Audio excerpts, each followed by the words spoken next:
Who are we talking to first? Let's talk to Sourfruit in Canada. Ooh. Sourfruit called in last week or the week before. Right at the end, right? Right at the very end, and we asked her to call back, and she has. So I'm very excited to talk with her.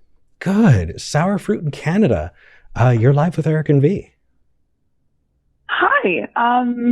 Happy Sunday. I don't know what to say. Hello. Hello. No worries. Thank you for calling in. So last time you wanted to talk about being lonely, feeling lonely as an atheist in another country, and how being Black has affected your experience and what the perspective is on atheism. And we'd love to talk about it because it's something that not a lot of people talk about. So where are you? Talk to us. What's been going on? Yeah. I guess I became an atheist when I was 60. It doesn't really matter what that is, but when I finally came out to my parents, they were way more receptive than the average Nigerian parent would be. My whole family is more progressive than the average Nigerian family. But even with that, there's still a lot of microaggressions that come with being a Black atheist and also a Black woman in Canada. And it's so hard to navigate through those two parts of my life, because sometimes my family and I went on a trip to Quebec City, and my mom basically forced me to pray, even though she knows my religious non-affiliation. And everyone didn't see a problem with that. And after the fact, when I was speaking with my therapist, I was like, I should have just given them a Muslim prayer, because then I'd have done what I wanted to do. And also kind of been a little bit snarky. But yeah. And I've joined the atheist groups in Montreal. It's not bad. It's fine, but they're all older than me, and they're all mostly white. And there's nothing wrong with that, because we have amazing conversations. But there was once, sometimes, we're all atheists, but we don't all have the same, we don't all think the same socially. So there was an older white guy who was like, oh, colonization wasn't that bad. And I was like, fuck you. It really actually was. Yeah. So, yeah. We had a caller a few months ago who said that it was Europeans who civilized natives in Canada. I'm so glad you hung up on his ass so fast. I was like, thank you. It's kind of wild that there are so many people who are privileged enough to be far away from that kind of bigotry that they think it's no longer an issue. When the fact is, we see it all the time. Or even to think that it's you could validate it. It's something that you should prop up. I don't know. No, you're absolutely right. First off, we're glad you found us. We're really glad you found us. I don't have your experience. I do have the experience of being Mexican in the United States and in the South. V has the experience of being non-binary in the South. We both have a lot of in the South experience at this point, which is not great. Yeah. And so to the degree that we can empathize is the kind of lived experience we have, but we don't want to make assumptions. So did you want to talk about the colonizer bullshit, or what specifically? Because I could go off on a tangent, but I want to kind of meet you where you are. More specifically, I never actually got to the loneliness. I'm just realizing, which is really what my problem is. It's because atheism isn't seen as something that is Black. It's not something that most Black people would associate themselves with.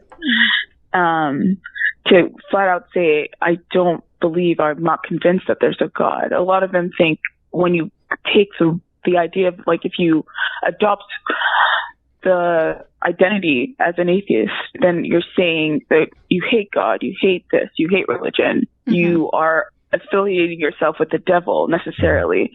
I've had moments where I'm trying to speak with my mom and she's talking to me about how her pastor, because that's also another weird thing, but my mom is Christian, but she also engages with the traditional practices from where I'm from. Mm-hmm. So that means going to like priests who aren't Christian priests.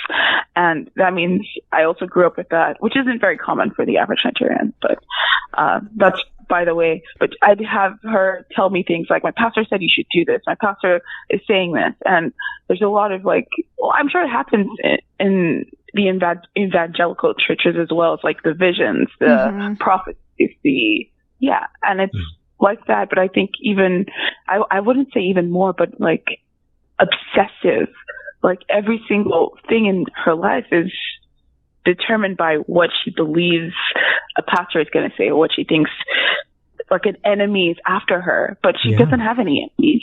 Yeah. And like, that's one of the weirdest. That's really, Like I totally understand the frustration with a parent thinking that they are in some kind of danger when they aren't, and listening to someone who is telling them that they are in some kind of danger or have enemies. That is so deeply an issue in my experience as well with my family, especially my mom, where there's just this, but you're fine, you're actually okay. Like other things, like we can deal with, but like when it comes to like enemies that you think you have, like you're actually a lot safer than you think you are. Oh yeah. And it's heartbreaking.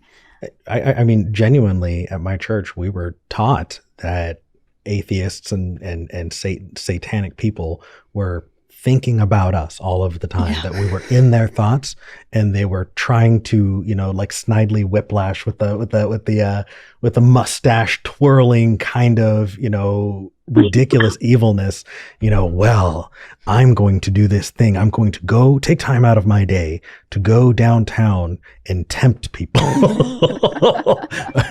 And that's going to plant the seed away. But also the so the experience that I have that kind of what you said makes me think of is, have you heard of a curandera? Oh yeah, it's something like that. Yeah. So for people who don't know what that is, it's a medicine woman. It's essentially someone who would be in charge of, health and well-being of a group. And so going to the curandera is similar to going to a family doctor, somebody who would use kind of, I say natural remedies, but remedies that have been passed down culturally for different problems. And it is so interesting seeing it like Christianized. And seeing other cultures that have Christianized their own like curanderas is so Santeria? weird. It's kind of like Santeria. Yes, absolutely. That is such a yes. Sourfruit, you're absolutely So, but seeing that, what's extra frustrating about it is that like, you see where they're coming from. You see how they justify it in their minds. And you know that they're not being malicious. They're just assuming maliciousness on the part of everybody else. And it is so frustrating. I'm so glad we live in 2022. Because at least you're able to reach out and, talk to us and find other people. And I know that you're not able to, like, your experience in an atheist group and finding people who, oh wow, you moved away from religion, but you're still a fucking bigot. People don't realize that that's still the case. But I really do urge you to not give up. Keep searching, because that community is there for you. We have a growing community that interacts on our Facebook and in our Discord, but that is definitely not enough. I mean, I really do. Please keep looking, because they're there, and you deserve community. You deserve support, and you deserve people who see you. I think I do also want to just validate you for a moment as well, in that I've listened to other Black atheists in my life, and especially the ones US specific, of course.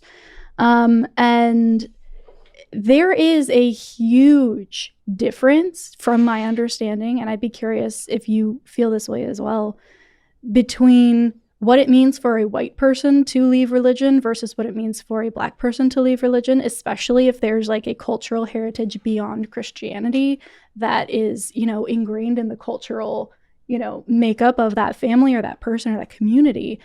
Because in the United States, there isn't the need, like, the options are not be safe in your church community or like be alone.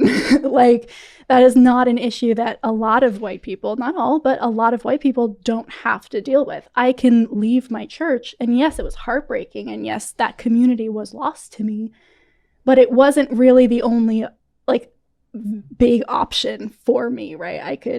I don't know, there's this lack of options that is a lot more kind of stark for a lot of Black atheists in the United States, just because religion does play such an integral community role, and that support and that kind of mutual aid building is very church-based. Mm-hmm. And without that, there's a lot of danger and there's a lot of isolation that can occur.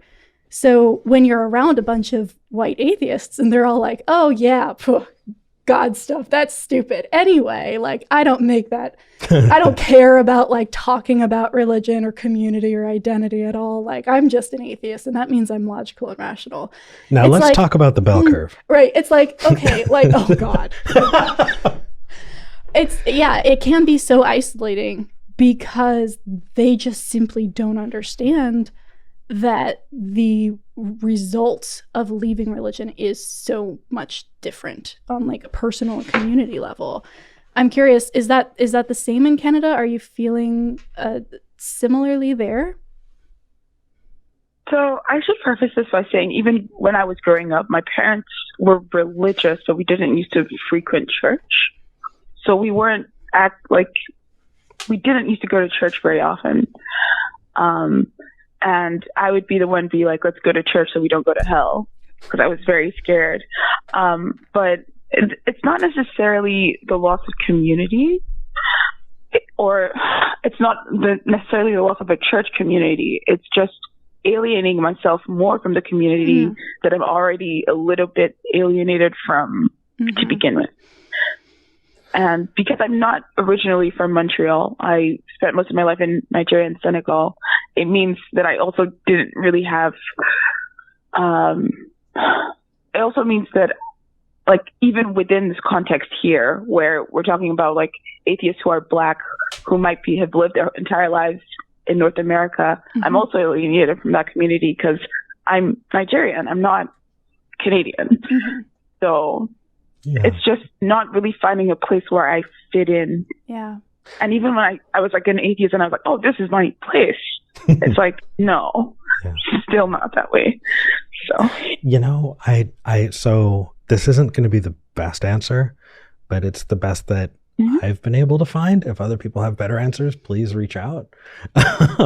But I found that when I plug myself into a few different communities for the things that I need, it works best for me. Being biracial, it's kind of interesting because I haven't met a Mexican community that has seen me as Mexican. You know, and anytime I'm in a white group, which I am around a lot in freaking Texas, every time I speak up around very, very, you know, like-minded atheist folks, they, you know, want to make sure that they listen so that the brown guy makes sure is heard. And it's very sweet. But at the same time, it's like, you don't see me as one of you, you know, and it sucks. But when I, you know, get into board games and card games, and, you know, if I get into Magic the Gathering and I go down to a shop and I play Magic, you know, on Fridays, I don't need those people to believe or agree with me when it comes to geopolitics. If I'm with other atheists, that's fantastic. I don't need them to kind of see me when it comes to my cultural heritage. And I know it's not nice, and a lot of people get to have that all bundled together, but picking and going, hey, here's what I need, here's what I want, and grabbing those pieces has helped me in the past. Like finding another Mexican atheist who cares about this stuff as much as me. I found a dude in San Antonio. He was awesome. And he saw me as the biracial person that I am. He's also several hours away, and we don't agree on everything, turns out. You know what I'm talking about? Yeah. And it like looking for that, I think, set a standard for myself that I was never able to meet. But try branching out. You know, that's at least what's worked for me. And I know that's not the best advice, but it's what I have to offer from my lived experience. Thank you. Yeah. I appreciate it. Thank you for calling in, Sourfruit. I'm glad that you called back and that we could have this conversation, because you are not alone. And there are so many people who are going to listen to this and empathize with your situation and be like, yes, me too. That is my experience as well. And this will help them. For those people, I don't know if there is a Canada branch or if there could be, but I do want to make sure that I plug Black Nonbelievers, because I would be remiss not to with this conversation. It is a atheist group very similar, Sourfruit, to what you described, as, you know, different atheist groups in your area. They're all over the U.S. They don't have a Canadian branch, I don't believe, but it might be worth reaching out, seeing if that's something that maybe a chapter could start up in, you know, where you live, if that's something you're interested in. Or if you are in the United States, they've got chapters in Georgia, North Carolina, Michigan, New York, Oregon, Washington, D.C. So yeah, go check them out. And also Mandisa is very reachable. Yeah. Like you're right, that is a really great resource. Yeah. I'll link the website into the description of this call, so awesome. Everyone has access. Oh, and the Hotline Project. The Hotline Project that Recovering from Religion does, they have an amazing, like, huge set of just connections and information about atheist skeptic groups and all of that stuff all over the world. Mm-hmm. They might be able to help too. Awesome. Well, those links will be in the description as resources. And Sourfruit, thank you so much for calling in. Thank you, Sourfruit. Of course. Thanks. Have a nice day. You too. Bye.